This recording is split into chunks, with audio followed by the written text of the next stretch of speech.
Qual é o pedido, a tentativa de convencer o presidente a ficar no Brasil e a falar diretamente com o eleitorado dele? Seja, como eu contei ontem, ampliando a presença nas redes sociais, seja viajando pelo país. O diagnóstico de que as pessoas estão sentindo falta de ouvi-lo, da comunicação, né, de ser ele a figura de centro desse governo, né, a figura que comunica as ações desse governo, justifica as ações desse governo, leva a esse diagnóstico. O governo completamente perdido, achando que o problema é o ladrão falando pouco. É a sua hora de brilhar, Sidônio. Sim, porque por mim seriam no mínimo 3 entrevistas coletivas por dia, tudo no improviso. E com o microfone aberto para Janja falar também. A esquerda é tão burra que não percebe que os 76% que querem ouvir mais o cachaceiro é para justamente desgastar ainda mais a imagem dele. Quanto mais ele e a Janja falarem, mais ele se atola na areia movediça da rejeição popular. E a cara de velório da Daniela é impagável.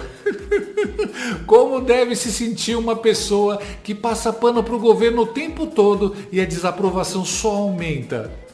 Deve ser deprimente saber que o seu trabalho, o seu esforço não adiantam nada. Também acho engraçado a Mortadela falando no plano do Lula andar pelo país. Como se ele pudesse andar pelo país sem ser vaiado e tomar ovo na cara, né? Além do mais, como andar pelo país se só tem impostos, corrupção e notícias ruins para anunciar? Pois é. Até o Palácio do Planalto sabe que faz um governo de merda. Só a Daniela que ainda não sabe. O legal é que somente agora eles expõem a incompetência deles.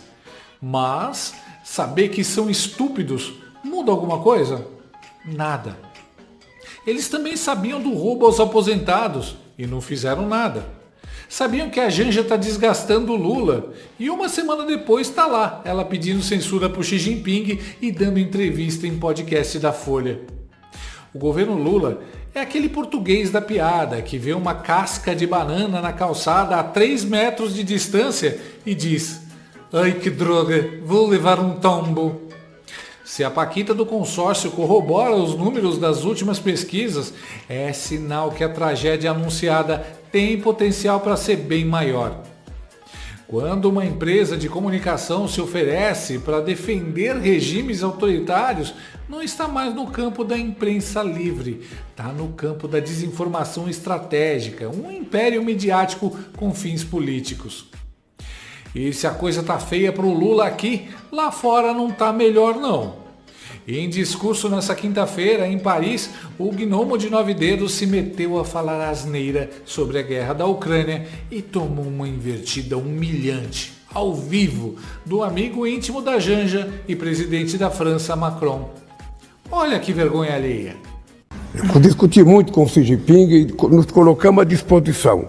Quando os dois quiserem negociar a paz, sabe, nós estaremos dispostos a dar a nossa contribuição. Mas são os dois que têm que decidir. Lamentavelmente, a ONU está enfraquecida politicamente e a ONU tem pouco poder de dar opinião sobre a guerra, não apenas essa, mas qualquer outra guerra que aconteça no mundo. E é lamentável, é por isso que o Brasil tem brigado há muitos anos para o fortalecimento da representação do Conselho de Segurança da ONU.